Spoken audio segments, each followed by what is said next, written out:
it's open and I can... It is, you know, it is open. And that, across the arm of the druid. no. Where he uses the glass. Hey, what happened? We're gonna watch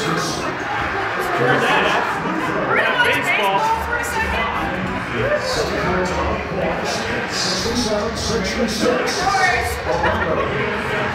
We'll answer that question in just a second.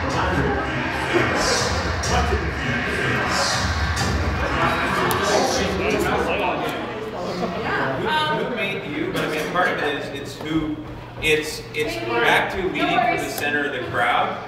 Is the etiquette is about who you want to attract to your tribe and who you appeal to. But that's details. I'm saying the internet is open. Right. I mean, it is. That's not If you true. do that, there you are have now to... laws that apply to it. Sorry? And there are now laws that apply to it that didn't used to be the case. And they're becoming stronger every year, and there are more precedents. And there are also social norms, which is what It's a social norm. But it's still open. That's the whole premise of the So internet. is the sidewalk. So that means that people who have a different opinion than I do get to be there.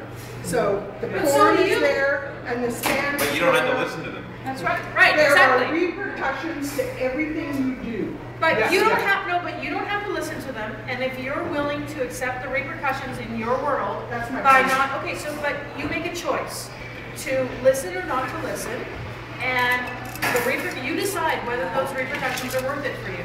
So the internet is open. So is the sidewalk. You know, you can walk down the street like this if you the want. purpose of it. And I don't So have people coming up to me because I've got a pair of, purple pants and a green polka dot shirt. I mean, people may look at me okay, so differently, what's going on the Oh, internet? I'm sorry. What's going on the internet that's making you think? What's going on the internet for you that's making you think that people are coming up to you and saying you've got purple pants and a green top? Because we're talking about this person did this, this person did this, this person did this. They are adults and they make a choice. So in the case of a blogger, to me, I'm a business blogger. That's it. That's all I have.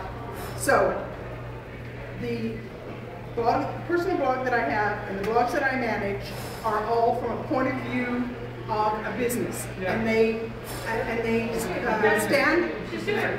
But it's business etiquette. Right. So if you're independently wealthy and you never want anyone to hire you in a business, you get to do anything you want. But it If goes back you want to be hired by someone who has a youthful audience that swears and carries on, then that's your etiquette. So then, Absolutely. Yeah. so then your etiquette is defined by what you want, by your audience, by what you want to portray. Your etiquette is more bound by what you want to portray as that business blogger versus you.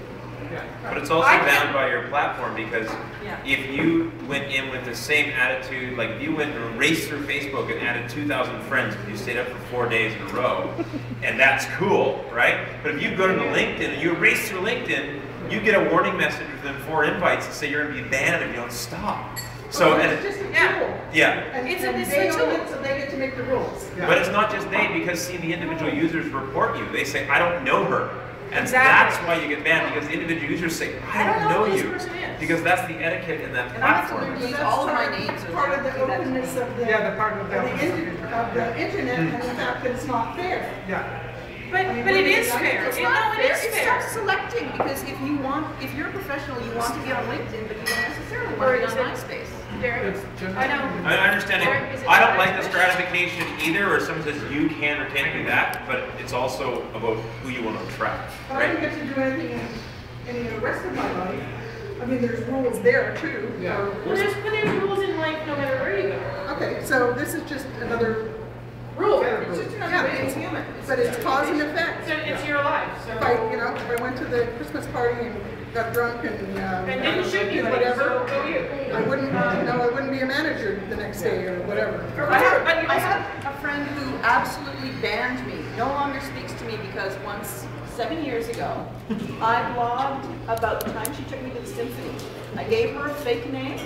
I changed the place where she worked. But I did say, we went to the symphony, I didn't name what they were playing. I described the audience, I talked about what kind of an experience I had. She no longer speaks to me. However, I also know 45 people that we both know whom she also no longer speaks to. Eventually, she will have no one left to talk to because she refuses to allow herself to be talked about. And what's ironic is she's a writer. I don't understand how she can write for a living and refuse to allow her public life to become part of the public record. That's the thing, I think with social media too, and I think that's really important, is we can say like, I can say, Shane Gibson business blog. Yeah, right. Like I business blog, but I'm a public persona, so you take Facebook pictures of me and somebody else with me and you blog about an event we went to. And today, like I do this, like yesterday I asked a group of accountants, you know, who's on LinkedIn? Help their hands up. Who's on Facebook? And like none put their hand up, like one guy, and then he put his hand down really quick. And I said, what are you afraid of? And they said, well, you know, we don't want people to put our pictures in there. Anybody have a 14-year-old nephew? And they're like, oh yeah. I'm like, your pictures are already on Facebook. You just don't know what's going on. So if you're embarrassed about what you're doing, stop being stupid. Stop being stupid. Yeah, so that's... Okay, so, gentleman in the back, whose name I, Jonathan?